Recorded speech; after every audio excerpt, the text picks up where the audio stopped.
Assalamualaikum warahmatullahi wabarakatuh. Halo teman-teman semuanya, perkenalkan nama saya Alifia Azahra Pangisain dengan NIM C1G02410054, kelas Agribisnis B, Fakultas Pertanian, Universitas Mataram. Pada kesempatan kali ini saya akan membahas salah satu komoditas pertanian yang bermanfaat dan memiliki nilai ekonomi, yaitu kacang hijau.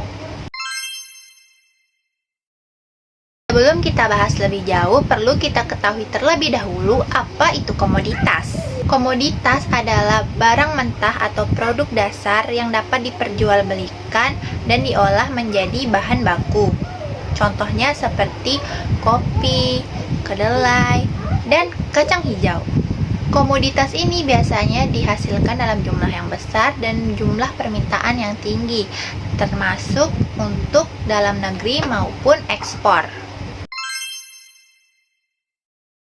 Nah, sekarang kita kenalan dengan komoditas pilihan saya, yaitu kacang hijau.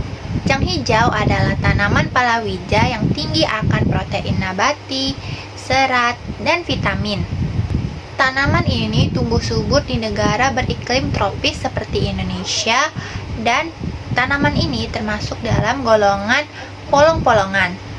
Kacang hijau sering digunakan dalam makanan-makanan tradisional seperti bubur kacang hijau, onde-onde, bahkan dapat diolah sebagai susu tinggi protein nabati, itu susu kacang hijau. Salah satu olahan dari kacang hijau yang populer adalah susu kacang hijau. Rasanya lezat, bergizi, dan bisa menjadi alternatif pilihan bagi teman-teman yang intoleran laktosa. Berikut langkah-langkah sederhana pembuatan susu kacang hijau. Pertama, cuci dan rendam kacang hijau 4-6 jam atau semalaman agar kacang hijau lebih empuk. Kedua, rebus kacang hijau hingga matang dan empuk. Ketiga, tiriskan kacang hijau dan blender menggunakan air matang secukupnya. Keempat, saring menggunakan kain atau saringan untuk memisahkan kacang hijau dengan ampasnya. Kelima, tambahkan gula, daun pandan, atau jahe sesuaikan dengan selera kalian. Keenam, didihkan sebentar sambil terus diaduk.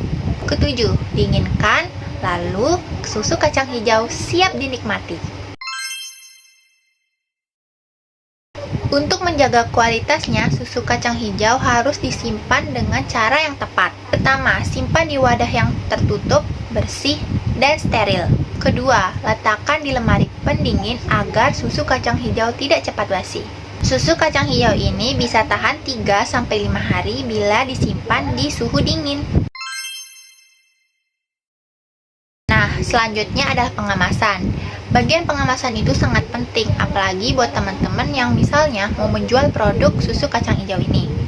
Yang pertama, pengemasannya itu bisa menggunakan botol kaca atau botol plastik food grade. Kedua, pastikan semua peralatan dan kemasan steril sebelum kita gunakan.